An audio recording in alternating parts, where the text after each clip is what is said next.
Isa sana tong masayang ride, break in, magandang panahon, malamig ang hangin, ngunit sa hindi inasang pagkakataon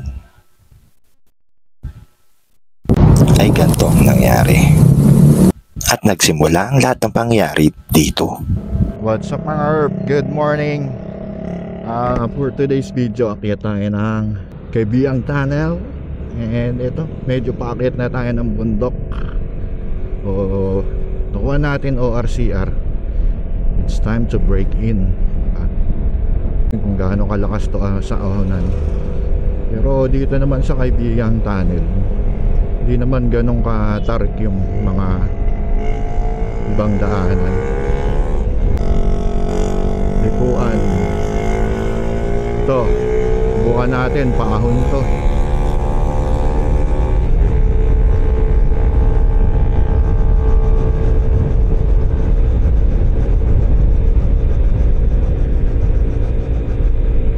Mahabang ahon to. Medyo parang kulang. Medyo parang kulang sa ahon. 62, 63. Alam ko ito yung pinaka matarik na dadaanan dito. Naka 60 naman tayo ng takbo doon. Pero nakasagad na yung si Linyador. Oo. Ito, paon to mga herb, kapit ka mami. Oo. Dito malakas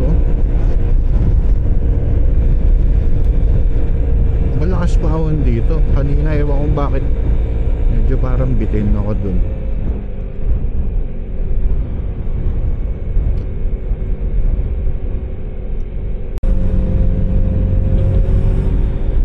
Salamat, naunahan din. Cornering. Okay naman. Yun.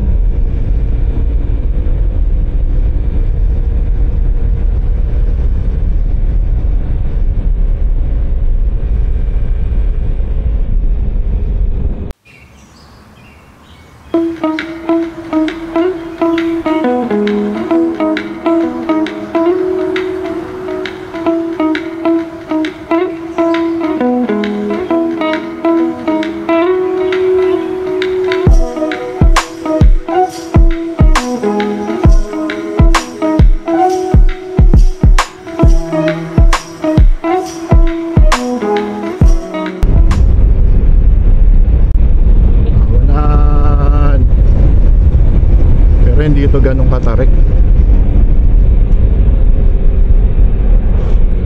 Ito alalay lang kasi may mga nag-overshoot ditong mga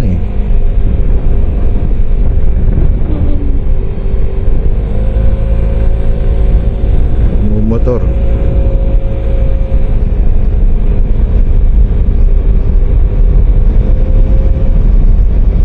Ride lang naman tayo, hindi naman tayo chill ride lang naman, hindi naman tayo hahanap. Engine brake, ayan naka engine brake pagpababa. Okay, maganda yung engine brake niya May mga unggoy dito pa.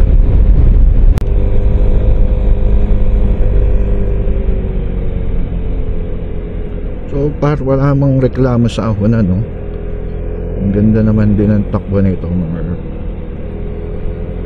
Hanggang kailan kita susundan? Ay, hindi ganun katagtag to sa mga lubak-lubakan. Pero may pansin lang ako, medyo ngalay ako pag dito sa kaliwang handlebar.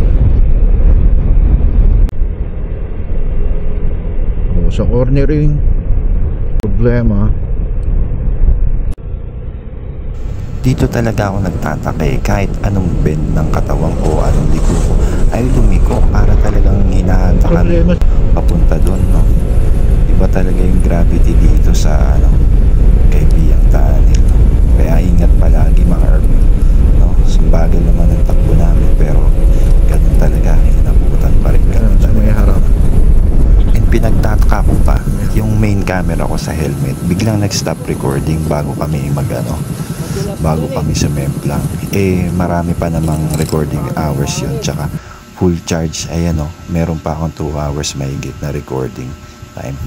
Malas talaga yung araw na yan.